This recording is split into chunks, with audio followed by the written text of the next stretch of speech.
Here we have the G-SHOCK GDF-100 ALTI-THERMO watch. I bought this watch basically for the purpose of using it for alpine hiking.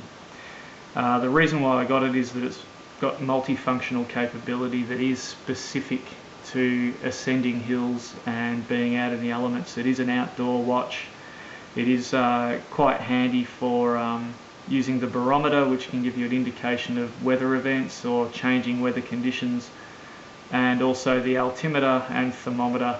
The thermometer not so much to judge the temperature as it is, but more as a point of relevance for the gear that I'm using. So if I'm feeling cold or feeling too hot and I can measure that against the actual temperature, I can know for my next trip whether to gear up or gear down accordingly based on the weather forecast. So I'll go through some of the features of this watch that are specific. I won't worry about stopwatch or countdown timer, etc. More so the specific features of this particular G-SHOCK watch that might be the reason why you would be interested in it. So first of all, the altimeter. The altimeter is based on barometric pressure readings, and I have to say it is not very accurate. When I measure this against altitudes off contour maps or altitudes off a GPS, it tends to be out, and it can be out significantly by as much as 100 to 200 meters. What I like to use the altimeter for is judging or using it as a measurement of how far I've ascended once I've gathered a base reading. So by using this button here, which is the Alti button, we press that. It takes a few seconds to take a barometric reading, and then it'll measure your meters, and at the moment that says 195, and that's approximately 10 meters out from my location at the moment. I should be at about 180 to 185 meters right now.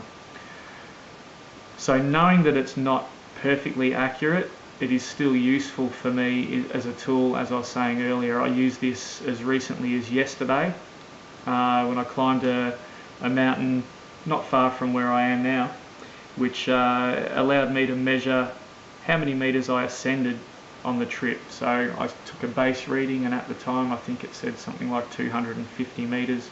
When I finally got to the top of the mountain, it said something more like 530 meters. So I was able to judge reasonably accurate how high the hill was. That's what I use it for. Using that in conjunction with a true reference, say off a topographical map or chart or trail notes, then it is still quite accurate. So always having a second source of information is quite handy. So that's how the altimeter works. Then we go on to the barometer. The barometer I find is quite accurate, and we access that by using the select button down here.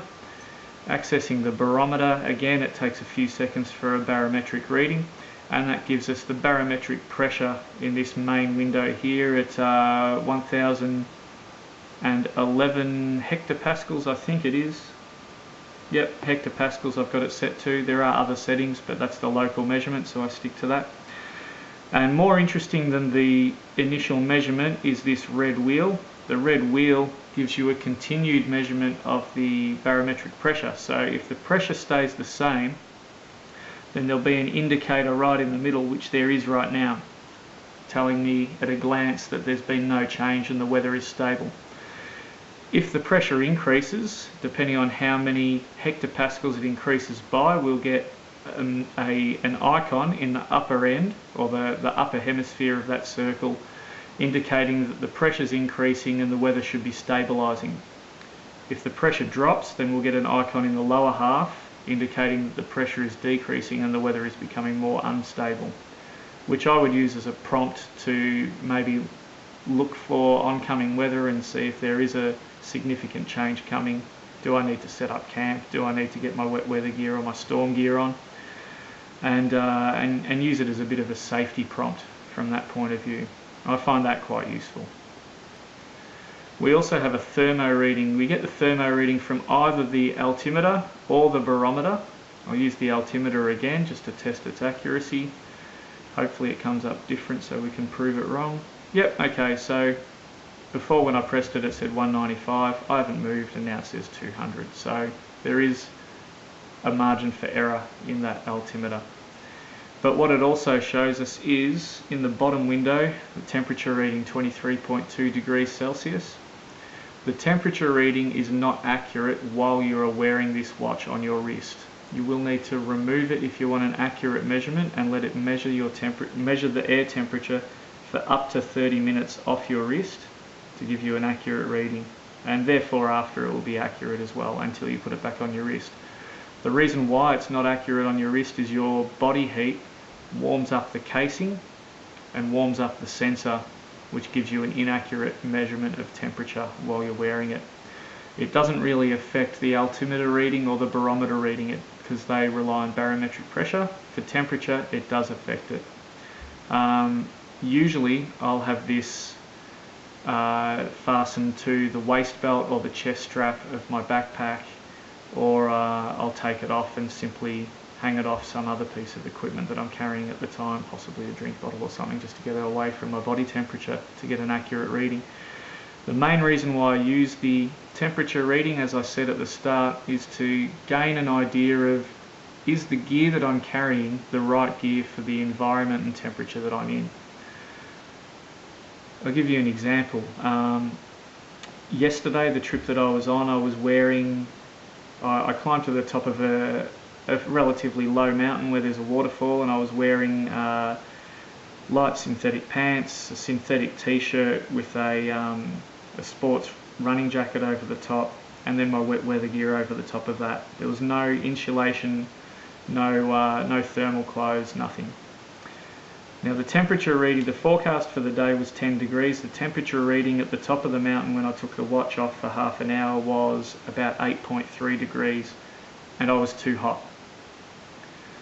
So what I learned from that was, if I'm going to be tackling the type of climb that I did yesterday, anywhere between 5 and 10 degrees is the ambient temperature, I can afford to not wear the running jacket, and if it's going to be wet, I can go with just a synthetic t-shirt, light hiking pants, and my wet weather gear over the top, and carry any other warmer clothes in my pack. I simply will not need them.